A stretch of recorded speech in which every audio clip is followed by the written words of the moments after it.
दोस्तों, स्वागत है आपका आपके चैनल एग्ज़ाम राही में।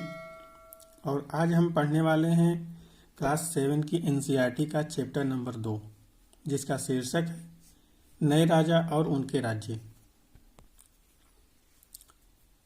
7वीं शताब्दी के बाद कई राजवंशों का उदय हुआ। 7वीं शताब्दी अर्थात 700 ईस्वी पूरा हो चुका है। अब 701 ईस्वी के बाद की बात ये कर रहा है कि 7वीं शताब्दी के बाद कई राजवंशों का उदय हुआ। अब इसमें देखेंगे कि कौन कौन से राजवंशों का उदय हुआ, हम आगे चैप्टर में देखेंगे। यहाँ पे आपको एक मैप दिखाया गया है, आप इसको देखिए। यहाँ पे उस समय उदित हुए कुछ राज्यों को दिखाया गया है। इसमें आपको बहुत क्लियर नहीं दिखाई दे रहा होगा, मैं आपको इसको अलग से मैप में दिखाऊंगा कभी।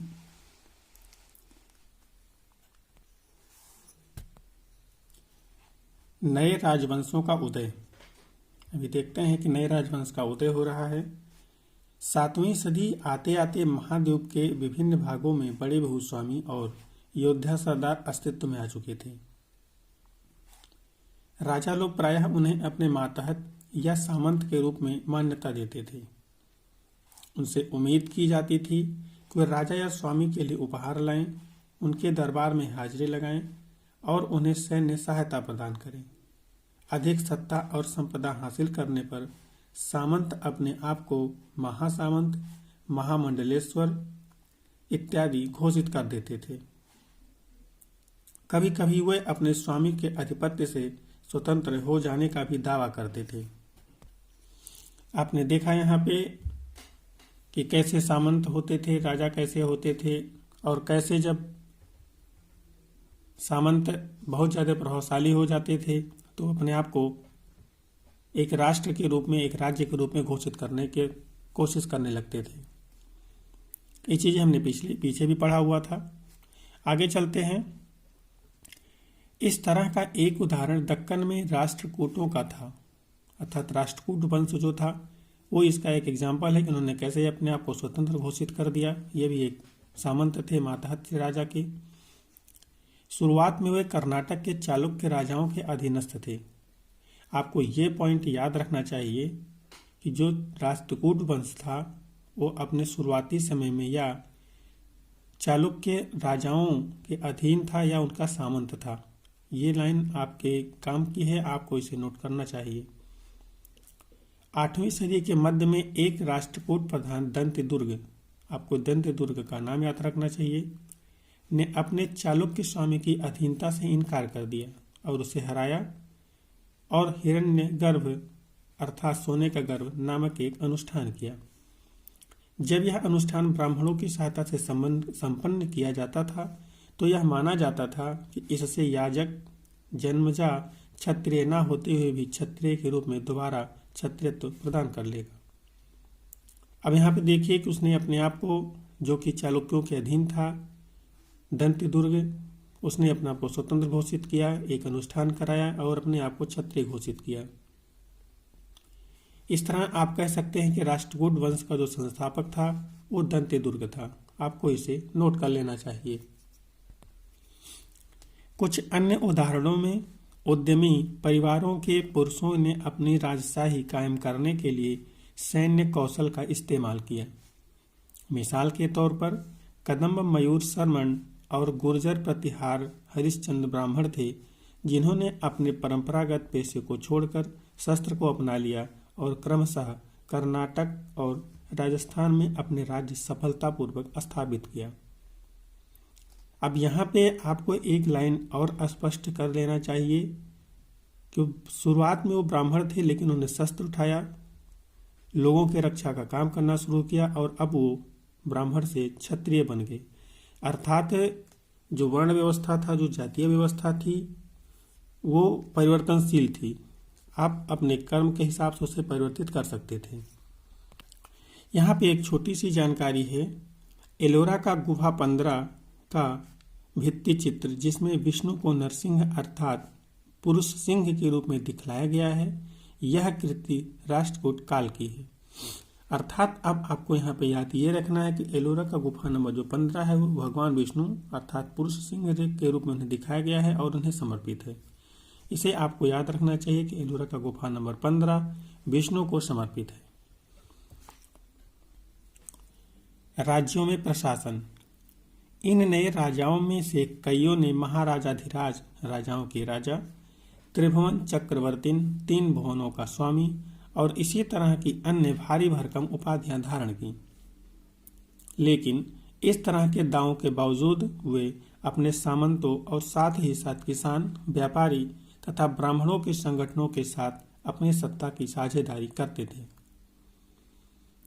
अब यहाँ पे आप देखिए, जो राजा थे वो बड़ी बड़ी उपाधियां धारण कर रहे हैं, लेकिन उसके बाद भी वो अपनी सत्ता को अपने मातहत अपने सामंत के साथ और अपने राज्य के जो ब्राह्मण हैं उनके साथ साझेदारी करते हैं, अर्थात वो उनके सलाह और परामर्श के हिसाब से अपना राज्य चलाते हैं। इसका एक अर्थ आप ये लगा सकते हैं कि जो शासन है उसमें ब्राह्मणों का बोलबाला है, जो सामंत हैं, जो अपने आप में बड़े सामंत हैं, वर्चस्वशाली हैं, उनका भी शासन में बोलबाला है। इन सभी राज्यों में उत्पादकों अर्थात किसानों, पशुपालकों, कारीगरों से संसाधन इकट्ठे किए जाते थे। इनको अक्सर अपने उत्पादों का एक हिस्सा त्यागने के लिए मनाया या बाध्य किया जाता था। कभी कभी इस हिस्से को लगान मानकर वसूला जाता था, क्योंकि प्राप्त करने वाला भूस्वामी होने का दावा करता था। राजस्व व्यापारियों से भी लिया जाता था, अर्थात राज्य को चलाने के लिए कर लिए जाते थे। वो कभी कभी जबरदस्ती भी लिए जाते थे और कभी कभी सिफारिश करके भी लिया जाता था।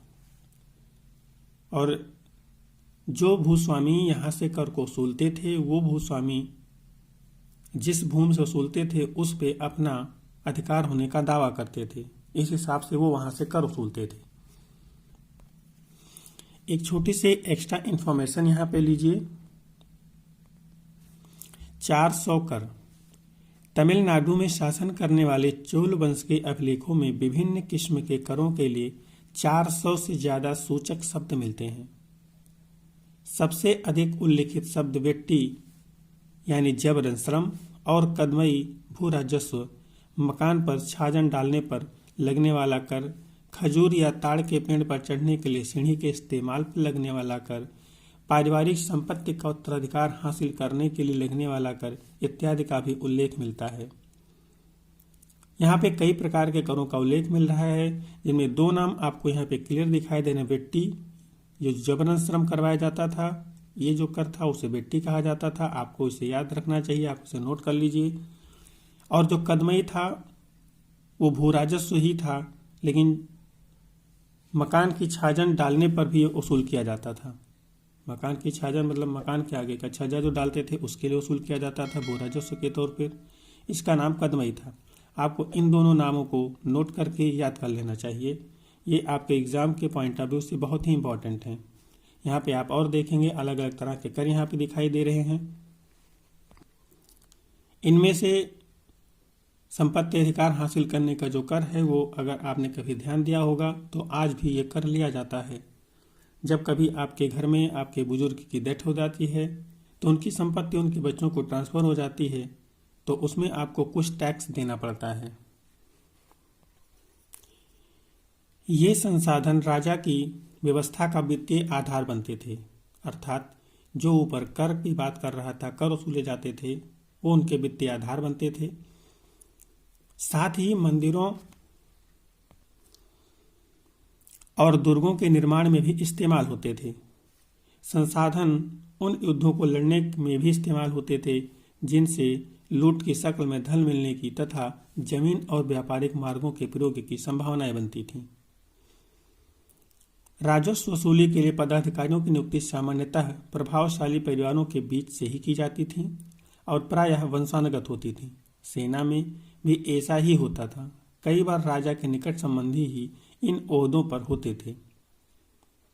अर्थात हम कह सकते हैं कि राजा के जो पद था वो तो वंशानुगत था ही, साथ ही साथ जो बड़े बड़े पद थे सेना नायक का पद हो गया, और भी तमाम तरह के जो पद होते थे, खासकर जो राजा से सीधे संबंध में होते थे, संपर्क में होते थे, वो पद जो होते थे वो सीधे सीधे वंशानुगत होते थे। पिता होगा, उसके बाद उसका बेटा होगा, फिर उसका बेटा होगा, वो उसी एक ही परिवार के साथ हमेशा चलता रहेगा। प्रशस्तियां और भूमि अनुदान। प्रशस्तियां अर्थात उनके प्रशंसा में लिखे गए जो लेख होते थे उन्हें प्रशस्तियां कहा जाता था।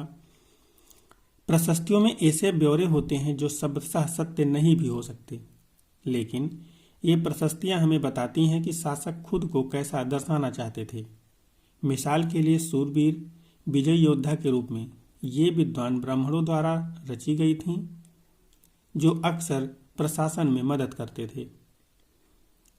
कहने का अर्थ ये है, जो प्रशस्तियां होती थीं वो उसी हिसाब से लिखी जाती थी जिस हिसाब से राजा चाहता था। राजा अपना प्रशंसा चाहता था तो जो ब्राह्मण होते थे, विद्वान ब्राह्मण होते थे, उनकी प्रशंसा में ही लिखते थे, क्योंकि उन्हें उनसे अनुदान लेना होता था, भूमि लेनी होती थी और तमाम तरह के दान लेने होते थे, पुरस्कार लेना होता था। तो वो उसी तरह से लिखते थे जिस तरह से राजा चाहता था। राजा अगर गलत भी है तो भी वो उसको सही दिखाते थे, गलत नहीं दिखाते थे। राजा लोग प्रायः ब्राह्मणों को भूमि अनुदान से पुरस्कृत करते थे। ये ताम्र पत्रों पर अभिलिखित होते थे जो भूमि पाने वाले को दिए जाते थे। अभी मैंने आपको बताया था कि जो प्रशस्तियां लिखते थे उसके एवज में, उसके पुरस्कार स्वरूप उनको ज़्यादातर भूमि देते थे। और ये ताम्र पत्रों पर लिखे होते थे। जो भी भूमि जिस ब्राह्मण को दी जाती थी उनको ताम्रपत्र पर लिखकर दिया जाता था और वो ब्राह्मण उस भूमि का अधिकारी हो जाता था, वो उसी के अंडर में होता था। उस भूमि पर जो कर वसूला जाता था वो ब्राह्मण अपने हिसाब से वसूलता था, उसमें राजा को वसूलने की जरूरत नहीं रहती थी। यहाँ पे एक छोटा सा वृत्तांत है कि भूमि के साथ क्या क्या दिया जाता था, इसे हम देखते हैं। यह चोलों के द्वारा दिए गए एक भूमि अनुदान के तमिल भाग का एक अंश है। हमने मिट्टी की मेड़े बनाकर साथ ही कांटेदार झाड़ियां लगाकर भूमि की सीमाओं को चिन्हित कर दिया है।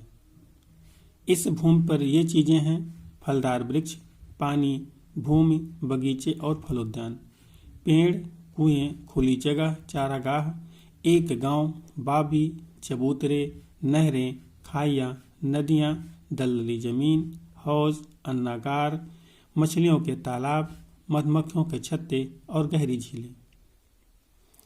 जिसे यह भूमि मिलती है वह इससे कर वसूल सकता है। वह न्यायाधिकारियों द्वारा जुर्माने के तौर पर लगाए गए कर वसूल सकता है।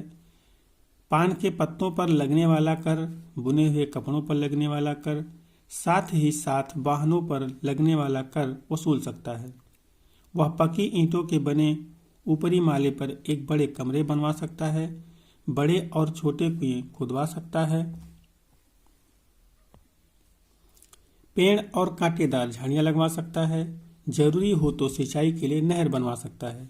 उसे यह सुनिश्चित करना चाहिए कि पानी बर्बाद ना हो और तटबंधों का निर्माण हो।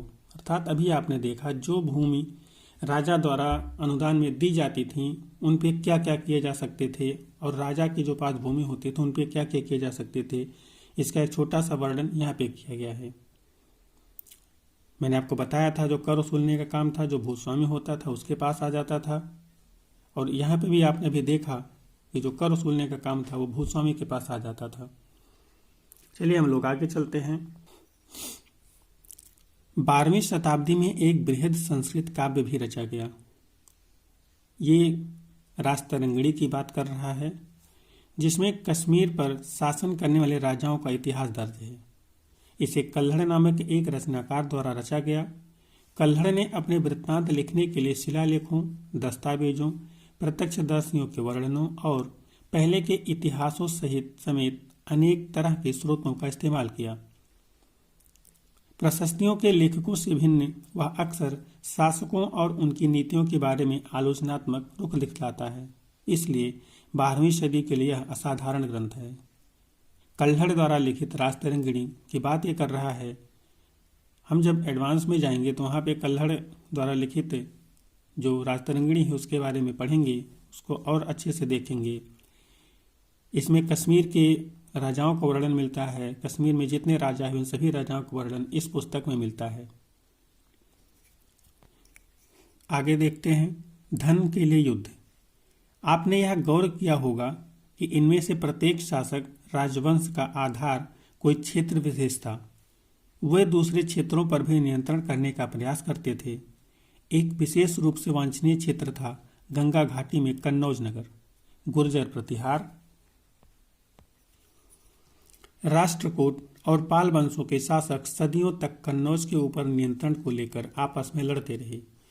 चूंकि इस लंबी लड़ाई में 3 पक्ष थे, इसलिए इतिहासकारों ने प्रायः इसकी चर्चा त्रिपक्षीय संघर्ष के रूप में किया है। अब यहाँ पे आपके लिए जो याद करने वाली चीज है, जो नोट करने वाली है, वो ये है त्रिपक्षीय संघर्ष। त्रिपक्षीय संघर्ष किस क्षेत्र को लेकर हो रहा था, तो आपको याद रखना चाहिए कि वो कन्नौज को लेकर हो रहा था, उस पर नियंत्रण को लेकर हो रहा था। त्रिपक्षीय संघर्ष में कौन कौन शासक थे, शामिल थे, तो वहां पे आपने देखा पीछे एक गुर्जर प्रतिहार, राष्ट्रकूट और पाल वंश, ये तीनों शासक थे। ये अलग अलग राज्यों के शासक थे और आपस में लड़ते रहते थे। इनका जो उद्देश्य था वो कन्नौज पर नियंत्रण था। इसलिए आपको याद रखना चाहिए त्रिपक्षीय संघर्ष कन्नौज से संबंधित है और इसमें 3 राजा गुर्जर प्रतिहार, राष्ट्रकूट और पाल वंश शासक शामिल थे। आगे देखते हैं हम लोग। जैसा कि हम देखते हैं, शासकों ने बड़े मंदिरों का निर्माण करवा कर भी अपनी सत्ता और संसाधनों का प्रदर्शन करने का प्रयास किया। इसलिए जब वे एक दूसरे के राज्यों पर आक्रमण करते थे तो मंदिरों को भी अपना निशाना बनाते थे, जो कभी कभी बहुत अधिक संपन्न होते थे। आप इसके बारे में अगले अध्याय में पढ़ेंगे। मंदिर हमेशा से धन के लिए आकर्षण के केंद्र रहे हैं, इसमें कोई दो राय नहीं है। कभी भी विदेशी आक्रांताओं ने अगर भारत पे आक्रमण किया है तो वहाँ पे उन्होंने मंदिरों को निशाना हमेशा बनाया है और वहाँ से उनको बहुत ही अधिक मात्रा में धन दौलत मिलते थे। यहाँ पे भी शासक अपने जीतने की निशानी के रूप में मंदिरों का निर्माण करते थे, तो वहाँ पे जो धन मिलने की संभावना थी वो बहुत ही ज़्यादा होती थी। इसलिए जो दूसरा शासक उन पर आक्रमण करता था और मंदिरों को निशाना बनाता था, तो उससे 2 फायदे उसके होते थे। एक तो उसको धन दौलत मिलती थी और दूसरा जो मंदिरों को गिरा देता था, तोड़ देता था, तो जो उन्होंने अपनी सत्ता को बड़ा दिखाने के लिए मंदिर बनवाया था वो सत्ता अब छोटी दिखने लगती है कि वो मंदिर खत्म हो चुका होता है। अफगानिस्तान के गजनी का सुल्तान महमूद ऐसे शासकों में से सबसे प्रसिद्ध है। उसने 997 से 1030 तक शासन किया और अपने नियंत्रण का विस्तार मध्य एशिया के भागों, ईरान और उपमहाद्वीप के उत्तर पश्चिमी हिस्से तक किया। वह लगभग हर साल उपमहाद्वीप पर हमला करता था। उसका निशाना थे संपन्न मंदिर, जिसमें गुजरात का सोमनाथ मंदिर भी शामिल था। मैंने अभी आपको बताया कि मंदिरों पर हमला इसलिए किया जाता था क्योंकि उसमें बहुत सारे धन मिलते थे। महमूद जो धन उठा ले गया, उसका बहुत बड़ा हिस्सा गजनी में एक वैभवशाली राजधानी के निर्माण में खर्च किया। वह अपने द्वारा जीते गए लोगों के बारे में कई बातें जानना चाहता था और उसने अल-बेरूनी नामक एक विद्वान को इस महाद्वीप का लेखा जोखा रखने का काम सौंपा। अरबी में लिखी गई उसकी कृति किताब अल-हिंद आज भी इतिहासकारों के लिए एक महत्वपूर्ण स्रोत है। अल-बेरूनी ने इसे तैयार करने के लिए संस्कृत के विद्वानों से परामर्श किया। अब यहाँ पे जो आपके लिए एक पॉइंट है वो ये है किताब अल-हिंद। इसकी रचना किसने किया था, तो किताब अल-हिंद का जो रचना किया था वो अल-बेरूनी नामक एक विद्वान ने किया। आपको यहाँ पे, आप इसको यहाँ पे देखिए, किसके कहने पे किया, तो ये गजनी के सुल्तान महमूद के कहने पे किया था। आपको उसको याद रखना चाहिए। किताब अल-हिंद एक कृति है जिसके लेखक अल-बेरूनी हैं। इसका लेखन इन्होंने सुल्तान महमूद के कहने पे किया। युद्ध करने वाले दूसरे राजाओं में चहमान भी थे। चहमान या चौहान दोनों एक ही हैं, चहमान कहिए आप चौहान कहिए, जो बाद में चौहान के रूप में जाने गए। अभी मैंने आपको बताया चहमान और चौहान एक ही हैं। वे दिल्ली और अजमेर के आसपास के क्षेत्र पर शासन करते थे। उन्होंने पश्चिम और पूर्व की ओर अपने नियंत्रण क्षेत्र का विस्तार करना चाहा, जहां उन्हें गुजरात के चालुक्यों और पश्चिमी उत्तर प्रदेश के गढ़वालों से टक्कर लेनी पड़ी। चाहमानों का सबसे प्रसिद्ध शासक था पृथ्वीराज तृतीय।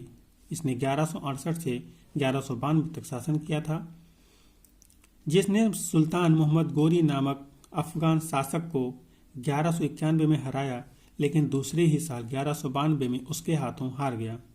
1191, 1192 ये डेट आपके लिए इम्पोर्टेंट है। 1191 में जिस युद्ध की ये बात कर रहा है उस युद्ध का नाम था तराइन का युद्ध। 1191 में तराइन का प्रथम युद्ध होता है और 1192 में तराइन का द्वितीय युद्ध होता है। 1191 के तराइन के प्रथम युद्ध में पृथ्वीराज चौहान ने, या उन्हीं का नाम पृथ्वीराज तृतीय था, चौहान या तृतीय आपको दोनों याद रखना चाहिए, उन्होंने 1191 में तराइन के प्रथम युद्ध में मोहम्मद गोरी को हराया था। लेकिन मोहम्मद गोरी ने फिर अगले साल आक्रमण किया और 1192 में तराइन का दूसरा युद्ध होता है, जिसमें मोहम्मद गोरी पृथ्वीराज तृतीय को हरा देता है और चौहान वंश का यहाँ पे अंत हो जाता है। हम लोग आगे देखते हैं। चोल राज्य नज़दीक से एक नज़र। हम यहाँ पे चोल राज्य के बारे में थोड़ी सी जानकारी लेंगे। आप यहाँ पे मैप देखिए, यहाँ पे जो चोल राज्य हैं उनको दिखाया गया है, जो सीमाएं हैं ये परिवर्तित हैं। चोल राज्य जो है वो यहाँ पे दर्शाया गया है। ये जो आप देख रहे हैं ये क्षेत्र, ये यहाँ पे चोल का राज्य था। ये चोल का क्षेत्र है, इन्होंने इसके आसपास इसके थोड़ा अपना विस्तार किया था। चलते हैं हम लोग थोड़ा सा इनके बारे में जानकारी लेते हैं।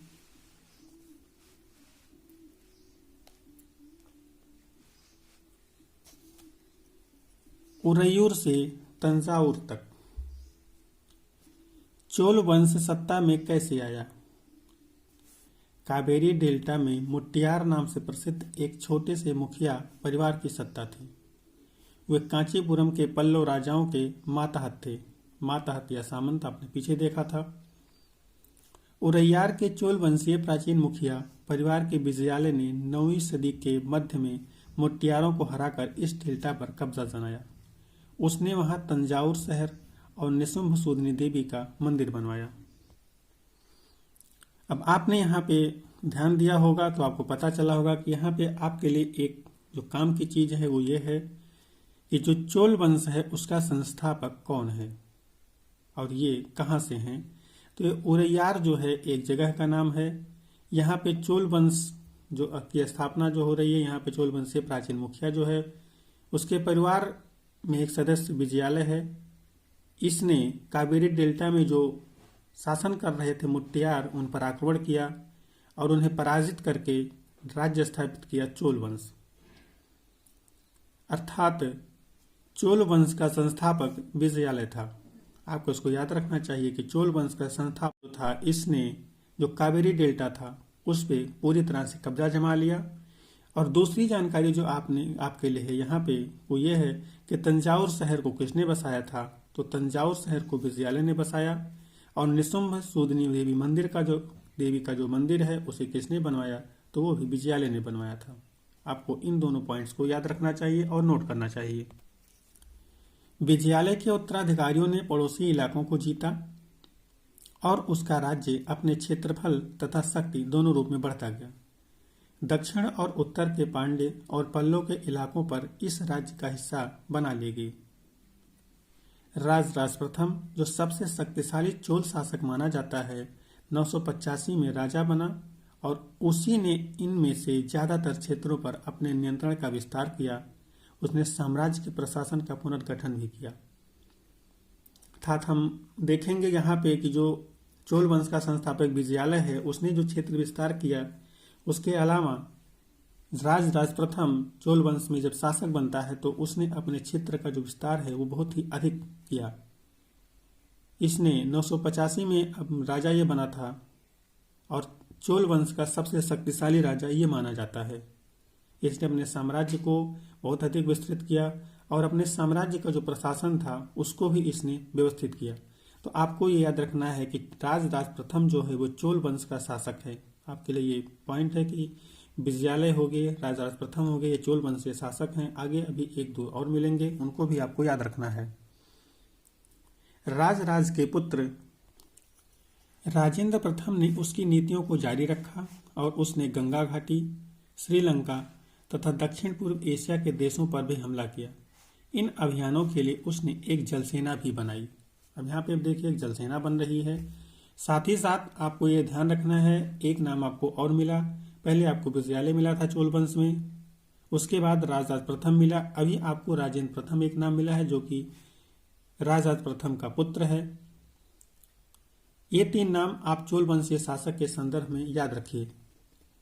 इनका क्रम भी यही है, पहले विजयालय आया, बीच में एक दो शासक आए, फिर बाद में राजराज प्रथम आता है, उसके बाद फिर राजेंद्र प्रथम आता है। एडवांस की कक्षाओं में भी आपको यही तीन नाम पढ़ने को मिलते हैं मुख्यतः। भव्य मंदिर और कांस्य मूर्ति कला। राजराज और राजेंद्र प्रथम द्वारा बनवाए गए तंजावुर और गंगईकोंडचोलपुरम के बड़े मंदिर स्थापत्य और मूर्ति कला की दृष्टि से एक चमत्कार हैं।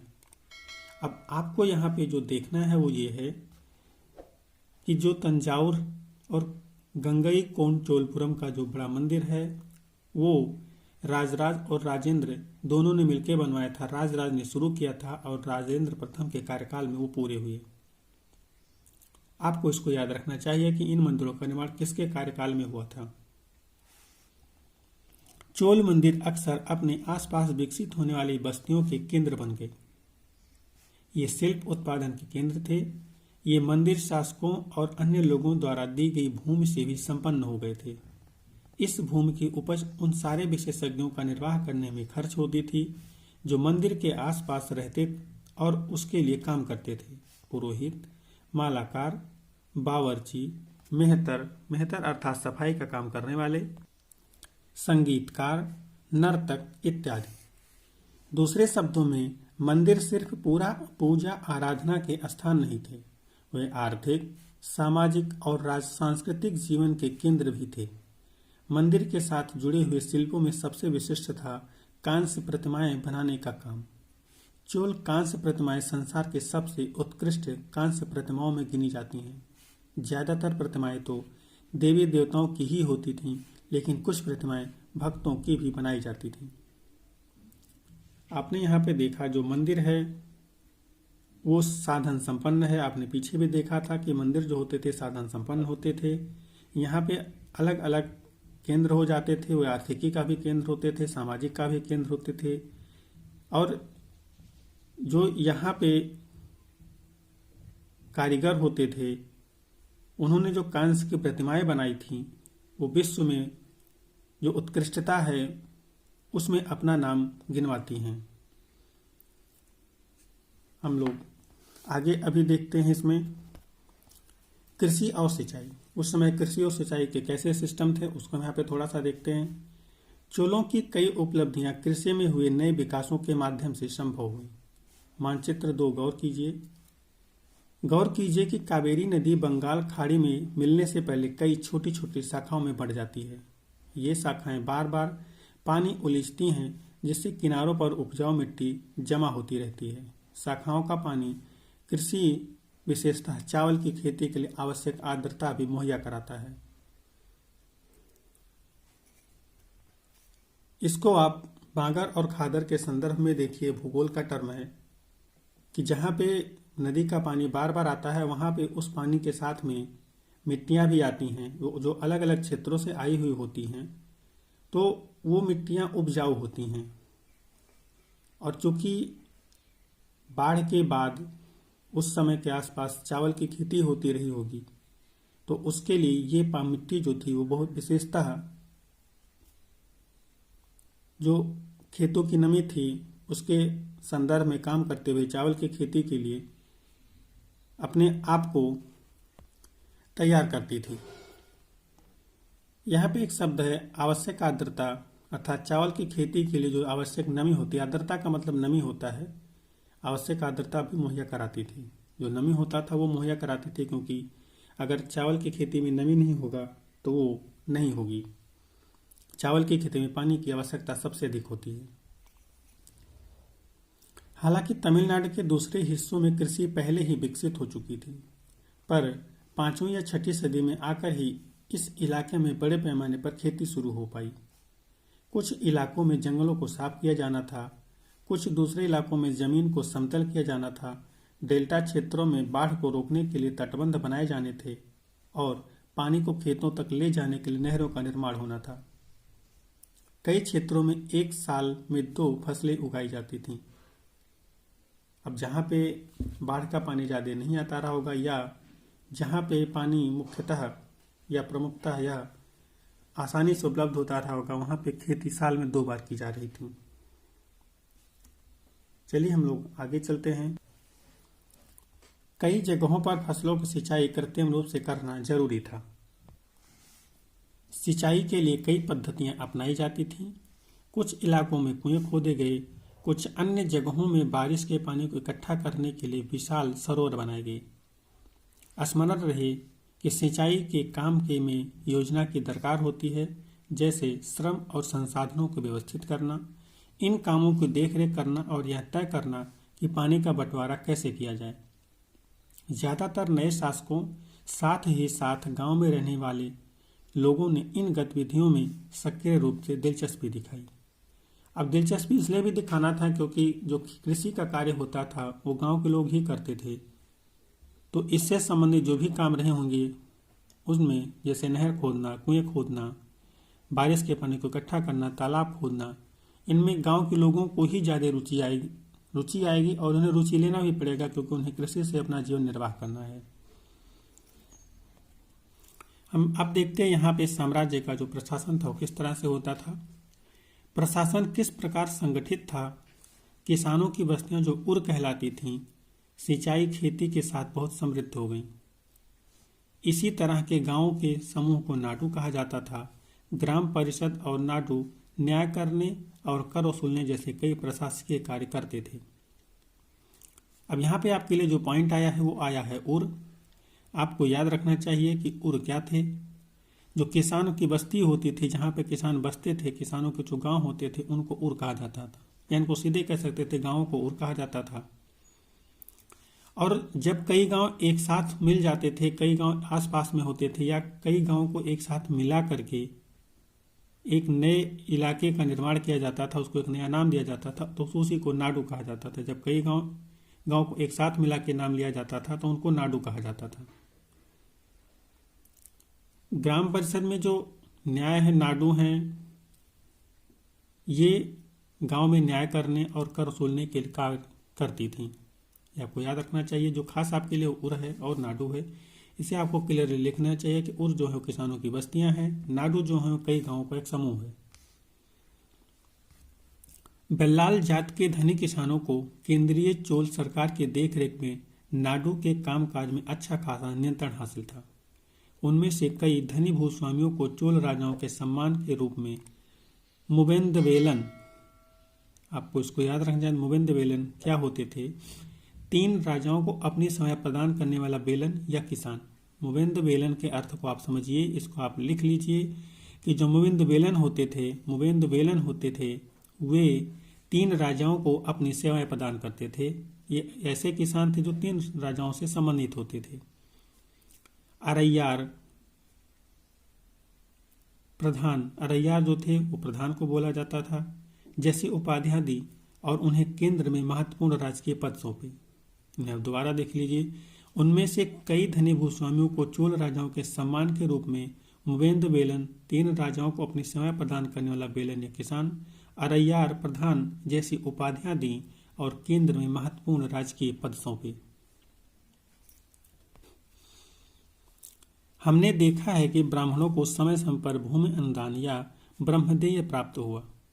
परिणाम स्वरूप कावेरी घाटी और दक्षिणी गंगा के दक्षिणी भारत के दूसरे हिस्सों में ढेरों ब्राह्मण बस्तियां अस्तित्व में आईं। अर्थात जहाँ पे उनको ब्रह्मदेय मिलते गए, भूमि अनुदान मिलते गए, वहाँ पे वो बसते गए और उनकी बस्तियां आगे बढ़ती गईं, नई नई बस्तियां बसती चली गईं। प्रत्येक ब्रह्मदेय की देखरेख प्रमुख ब्राह्मण भूस्वामियों की एक सभा द्वारा की जाती थी। ये सभाएं बहुत कुशलतापूर्वक काम करती थीं। इनके निर्णय शिलालेखों में प्रायः मंदिरों की पत्थर की दीवारों पर ब्यौरेवार दर्ज किए जाते थे। नगरम के नाम से ज्ञात व्यापारियों के संघ भी अक्सर शहरों में प्रशासनिक कार्य संपादित करते थे। अब यहाँ पे आप पॉइंट कर लीजिए, नोट कर लीजिए, नगरम ये जो था व्यापारियों का एक संघ था। ये प्रशासनिक कार्य करते थे, व्यापारियों का संघ था, प्रशासनिक कार्य करते थे। नगरम आप नोट कर लीजिए। तमिलनाडु के चिंगटपुल जिले के उत्तर मेरूर से प्राप्त अभिलेखों में इस बात का सविस्तार वर्णन है कि ब्राह्मणों की सभा का संगठन कैसा था। सिंचाई के कामकाज, बाग बगीचों, मंदिरों इत्यादि की देखरेख के लिए सभा में विभिन्न समितियां होती थीं। ऐसा नहीं था कि बस एक व्यक्ति देखरेख करता था, एक संस्था देखरेख करती थी। संस्था के अंदर संस्था बनाई जाती थी जो देखरेख का कार्य करती थी। इनमें सदस्यता के लिए जो भी योग्य होते थे उनके नाम तालपत्र के छोटे टिकटों पर लिखे जाते थे और मिट्टी के बर्तन में रख दिए जाते थे, और किसी छोटे लड़के को हर समिति के लिए एक के बाद एक टिकट निकालने के लिए कहा जाता था। अर्थात पक्षपात न हो, कोई ये न कह सके कि बार बार यही व्यक्ति कार्य करता और किसी को मौका नहीं मिलता, इसलिए वो पर्चियां लिख करके रख देते थे। पर्ची में जिसका नाम निकलता था उसको ये कार्य करना होता था और आगे कुछ समय के लिए वो कार्य उसको सौंप दिया जाता था। तो अभी हमने देखा कि वो लोग अपने भूमि को देखने के लिए, अपनी बस्तियों को देखने के लिए संगठन का निर्माण करते थे जिसमें अलग अलग तरह से शासन किया जाता था। यहाँ पे आपके काम की एक इन्फॉर्मेशन है, आपको इसको नोट कर लेना चाहिए। ये आपके एग्जाम में बहुत ही बार पूछे जा चुके हैं। वेल्लन वगाई ये क्या होते थे, इनको आपको पढ़ना जानना है। तो जो वेल्लन वगाई के नाम से आपको अगर कोई कहीं पे पूछा जाता है तो इसका अर्थ होता था कि गैर ब्राह्मण किसान स्वामी की भूमि, अर्थात जो ब्राह्मण नहीं थे उनके पास जो भूमि थी, जिस भूमि के स्वामी थे, उन्हें वेल्लन वगाई कहा जाता था। उसके बाद ब्रह्मदेय है। ब्रह्मदेय का अर्थ है ब्राह्मणों को उपहार में दी गई भूमि, अर्थात जो भूमि ब्राह्मणों को उपहार में दे दी गई उन्हें ब्रह्मदेय कहा गया। साला भोग, साला भोग क्या होता था, तो किसी विद्यालय के रखरखाव के लिए जो भूमि दी जाती थी, किसी विद्यालय को जो भूमि अनुदान दी जाती थी उसे साला भोग कहा जाता था। आपको इसको याद रखना है। देवदान या तिरुन मुट्टुक्कनी, ये दोनों आपको याद रखना। देवदान या तिरुन मुट्टुक्कनी ये जो थे मंदिरों को उपहार में दी गई भूमि थी। तो आपसे अगर पूछा जाता है देवदान क्या था, तो मंदिरों को उपहार में दी गई भूमि थी। या अगर आपसे पूछ लिया जाता है तिरुन मट्टुक्कनी क्या था, तो इसमें आप कहेंगे तो मंदिर को उपहार में दी गई भूमि थी। पल्ली अचंदनम, पलिचंदनम ये क्या था, तो ये था जैन संस्थानों को जो दान में दी गई भूमि थी उन्हें पल्लिचंदनम कहा जाता था। आपको याद रखना चाहिए पल्लिचंदनम क्या होते थे। तो जैन संस्थानों को जो भूमि दान में दी गई उन्हें ही पल्लिचंदनम कहा जाता था। आशा है कि आपने इसको नोट कर लिया होगा। हमने इस चैप्टर में जो जो की पॉइंट आपको बताए आपने उसको नोट कर लिया होगा। आप उनको बार बार रिविजन करिए, आप उसको एकदम कंठस्थ कर लीजिए। ये चीज़ें आपकी पढ़ाई के दौरान शुरू से अंत तक मिलने वाले हैं। आपको इन्हें याद करना ही पड़ेगा, इसके अलावा आपके पास कोई दूसरा ऑप्शन नहीं है। यहाँ पे हम लोग देखते हैं कि एक छोटी सी इन्फॉर्मेशन हमारे लिए है अभिलेख और लिखित सामग्री के संदर्भ में। वहाँ से एक छोटी सी जानकारी हमको दी गई है, इसको हम लोग देखते हैं। उत्तर मेरूर अभिलेख के अनुसार सभा की सदस्यता अर्थात क्या अनिवार्य योग्यताएं थीं उनको यहाँ पे बताया गया है। हम इसको देखते हैं। सभा की सदस्यता के लिए इच्छुक लोगों को ऐसी भूमि का स्वामी होना चाहिए जहां से भू राजस्व वसूला जाता है। उनके पास अपना घर होना चाहिए। उनकी उम्र 35 से 70 के बीच होनी चाहिए। उन्हें वेदों का ज्ञान होना चाहिए। उन्हें प्रशासनिक मामलों की अच्छी जानकारी होनी चाहिए और ईमानदार होना चाहिए। यदि कोई पिछले 3 सालों में किसी समिति का सदस्य रहा है तो वह किसी और समिति का सदस्य नहीं बन सकता। जिसने अपने या अपने संबंधियों को खाते नहीं जमा कराए हैं वह चुनाव नहीं लड़ सकता। अभिलेखों में राजाओं और शक्ति संपन्न पुरुषों के बारे में तो जानकारी मिलती है, लेकिन यह जानना खासा मुश्किल है कि साधारण मर्दों और औरतों का जीवन इन राज्यों में कैसा था। 12वीं शताब्दी की तमिल कृति पेरियापुरन से एक उद्धरण।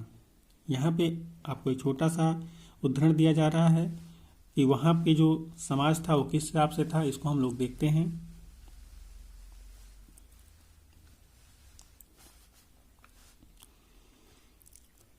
अडनूर की सरहदों पर फूस की पुरानी छाजनों वाली छोटी छोटी झोपड़ियों से अटा पड़ा पुलाया एक ऐसा समूह जिसे ब्राह्मण और बेल्लाल प्रतिष्ठित समाज से बाहर मानते थे लोगों का एक छोटा सा पुरवा था, जिसमें ओछे किस्म के पेशों में लगे खेतिहर मजदूर रहते थे। चमड़े की पट्टियों से घिरे हुए झोपड़ियों के आहातों में छोटे मुर्गे मुर्गियां झुंडों में घूमते रहते थे। काले रंग के बच्चे जो काले लोहे के कंगन पहने हुए थे छोटे पिल्लों को उठाए उछलते चल रहे थे। मारुद पेड़ों की छाया में एक मजदूरनी ने अपने बच्चे को चमड़े की एक चादर पर सुला दिया। आम के पेड़ भी थे जिनकी शाखाओं पर नगाड़े लटके हुए थे और नारियल के पेड़ों के नीचे जमीन में बने छोटे गड्ढों में छोटे सिरों वाली कुतिया पिल्लों को दूध पिलाने के बाद लेटी हुई थी। लाल कलगी वाले मुर्गों ने पौ फटने से पहले तड़गे पुलैयार को दिन के काम पर जाने को हाँक लगाते हुए बांग दी थी। धान कूटती लहरदार बालों वाली पुलाया स्त्रियों के गाने की आवाज रोजाना कांजी वृक्ष की छाया में फैलती है। आपने देखा यहाँ पे समाज से बाहर या बहिष्कृत जो लोग होते थे जिनको छुआछूत के हिसाब से माना जाता था, वो लोग किस तरह से जीवन निर्वाह करते थे, उनके आसपास का वातावरण कैसा होता था, एनवायरनमेंट कैसा होता था, इसका आपने यहाँ पे अभी एक छोटा सा वर्णन देखा। यहाँ पे जो आपके लिए एक की पॉइंट था वो था पुलाया। पुलाया क्या होते थे इसको आपको याद रखना है। जो पुलाया थे वो ऐसे समूह था जो ब्राह्मण और बेल्लाल प्रतिष्ठित समाज के बाहर मानते थे। जो मतलब ब्राह्मण थे और बेल्लाल जो समाज के प्रतिष्ठित लोग थे ये इनको समाज से बाहर मानते थे, या इन्हें एक हिसाब से आप कह सकते हैं कि ये इनको अछूत मानते थे। इसकी वजह से ये समाज से बाहर रहते थे, गांव से बाहर रहते थे। लेकिन आपको याद रखना है कि पुलाया जो थे वो कौन थे, तो ये एक समूह था जो समाज से बाहर निवास करता था। जैसे ब्राह्मण और बेल्लाल जो थे वो समाज से बाहर मानते थे या अछूत मानते थे। इसको आपको याद रखना चाहिए, आपके काम की चीज़ है। हमारा चैप्टर यहाँ पे खत्म होता है। हम इसके क्वेश्चंस को देख यहाँ पे देखिए आपके लिए क्वेश्चन दिया हुआ है। जैसे कि मैं हर चैप्टर के लास्ट में आपसे बोलता हूँ कि आपको इन क्वेश्चंस को करना चाहिए। जो मैच करने के लिए हैं उनको आपको मैच करना चाहिए। जो क्वेश्चन लिखने के लिए दिए गए हैं उनको आपको लिखना चाहिए। अभी आप यहाँ पे देख रहे हैं मैच करने के लिए दिया हुआ है, तो इसको आपने अभी चैप्टर पढ़ा तो आप इसको मैच करके देखिए कि आपने चैप्टर में क्या क्या पढ़ा और कैसे पढ़ा। आपने अगर नहीं सही से पढ़ा तो आप दोबारा पढ़िए। जो क्वेश्चन यहाँ पे आपको दिखाई दे रहे हैं लिखने के लिए, उन क्वेश्चंस को आपको लिखना चाहिए। मैं हमेशा आपसे बोलता हूँ कि आपको इसलिए लिखना चाहिए, सही लिख रहे हैं गलत लिख रहे हैं इससे मायने नहीं रखते हैं, बस इसलिए लिखना चाहिए कि आपको लिखना है। आप बिना लिखे परीक्षा को पास नहीं कर सकते। लिखने से आपका जो फायदा होता है वो यही होता है कि आप की जो स्किल है सोचने की वो विकसित होती है और आपको लिखने के दौरान नई नई चीज़ें अपने आप दिमाग में बसनी शुरू होती हैं। लेकिन जब आप शुरुआत करते हैं तो आपके साथ ऐसा नहीं होता, इसलिए लिखना जरूरी है।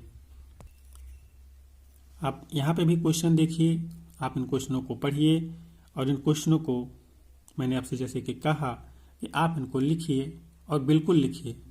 और आपके पास कोई ऑप्शन नहीं है कि आप नहीं लिखेंगे। आप इन क्वेश्चंस को भी देखिए, विचार करिए और आप जो भी इसमें से कर सकते हैं, अगर आप करके नहीं देख सकते तो कम से कम आप लिख सकते हैं। आप उसको लिखिए, विचार करिए, आप इतना तो कर सकते हैं। इसी के साथ इस चैप्टर को यहाँ पे ख़त्म करते हैं। इसके क्वेश्चन यहाँ पे ख़त्म होते हैं। इसके जितने भी की पॉइंट थे मैंने आपको बता दिया है। और अब जो मेरा लास्ट आपसे निवेदन है वो ये है कि अगर आपको हमारा ये इनिशिएटिव पसंद आ रहा है तो आप इस वीडियो को लाइक करिए, शेयर करिए और इस चैनल को सब्सक्राइब करिए। और इस वीडियो को उन लोगों तक ज़रूर से ज़रूर पहुंचाइए जिनके पास किताबों का भाव है या जो पढ़ना चाहते हैं, उनको चीज़ें समझ में नहीं आ रही हैं, उनके पास तक आप इस वीडियो को शेयर करिए। हम इस चैनल पे ऐसे ही क्लासेस चलाते रहेंगे रेगुलर, और बाद में इन क्लास का एडवांस क्लास लेके आएंगे, समरी लेके आएंगे, जो भी इसके छोटे छोटे पॉइंट होंगे उनको लेके आएंगे। आपको हम इस क्लास में इतना सारा मटेरियल उपलब्ध करवा देंगे कि आपको अलग से किताब पढ़ने की ज़रूरत नहीं पड़ेगी। ये हमारा आपसे दावा है। चलिए, इसी के साथ कि आप लोग हमारी बातों को मानेंगे, वीडियो को शेयर करेंगे, इस क्लास को यहीं पे एंड करते हैं। मिलते हैं अगली वीडियो में अगले चैप्टर के साथ। तब तक के लिए जय हिंद।